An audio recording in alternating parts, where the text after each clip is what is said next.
In 2016, I started my hobby of miniature collecting and painting. I remember ordering this Mongol and quickly building and converting him the minute it came in the mail. But it's been a few years, and I've leveled up, I've improved myself, and I'm no longer a greenhorn when it comes to painting. I actually quite enjoy it now. So I've decided to bring this Mongol up to my current style and abilities. Well, at least more up to my tabletop standard. I'm first going to work on the skulls and base and get them as close to as done as I can. I don't actually mind if the ethereal glow gets onto the bones. See, it might sell the effect even better if the bones are slightly glowing from the ghost. After getting the bones base coated, I hit the model with some black primer. Now, I'm bringing it back to a blank canvas, so I'd have a great starting point and I can start my process of doing ethereal effects. Then, I'd take a minute to use the angles and hit the underside of the skulls. This is a great way to make a reverse zenithal shadow.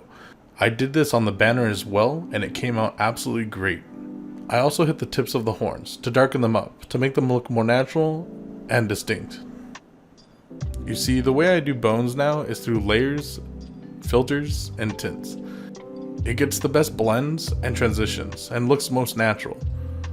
The base coat does most of the carrying of all of this, and the tints sell the effect.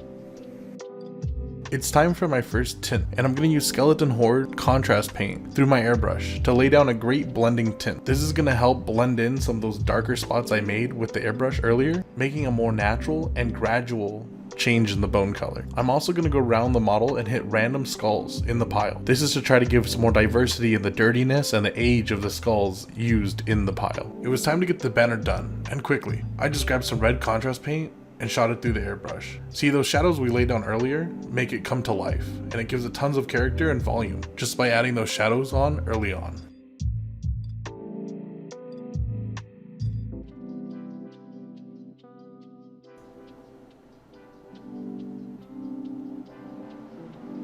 Using some light gray primer, I'm going to go ahead and lay in some of the ethereal effects I want. Now, the way I think about ethereal is kind of personal, and I think everybody has their own personal take on ethereal. The way I look at it is where the white hits is what you would be able to see, and where the black is, it kind of means negative space. If this creature was real, you wouldn't see where the black is very well.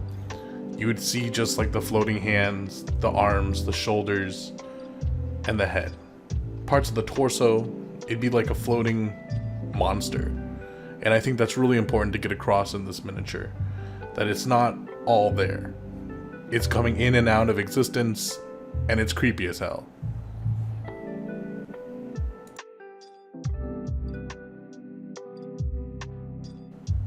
It's time to start laying down a color. Now, GW loves green, and I think Green Ghost is sickly looking. I like more of an ethereal looking one, so blue is more of my kind of idea. I'm going to take my favorite translucent blue, and I'm going to go ahead and start layering it in. It's a very thin, watery paint, so I'm going to take my time and build up that blue color.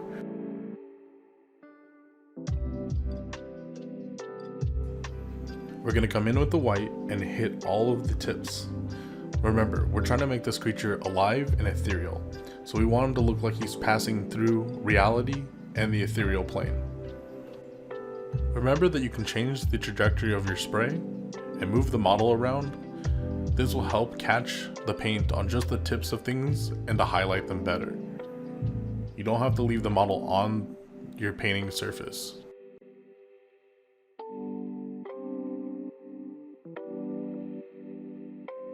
I grab any silver that's handy, laying around, and I'm going to go ahead and pick out some of the little silver bits on the model.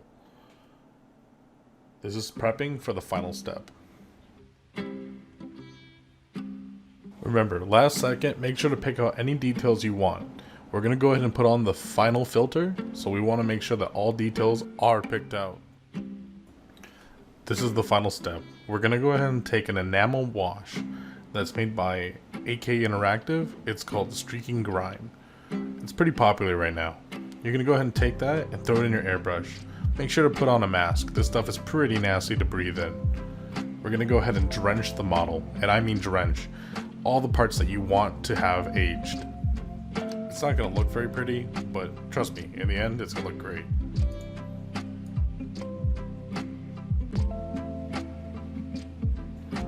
Alright, time for some magic. We're gonna go ahead and take some mineral spirits or white spirits and put them on something soft, like a makeup sponge. We're gonna go ahead and dab the model wherever we want to start picking off some of that streaking grime. The mineral spirits will only pick up the enamel paint. It won't actually damage your acrylic paint, which is good, at least to my experience. So you're gonna go ahead and keep wiping it down until you get to the point that you're happy. If you keep wiping down a certain piece, it's just gonna keep getting lighter and lighter until the filter is taken off. But this is great. You've now officially put on a great filter that's gonna make all of it look very cohesive.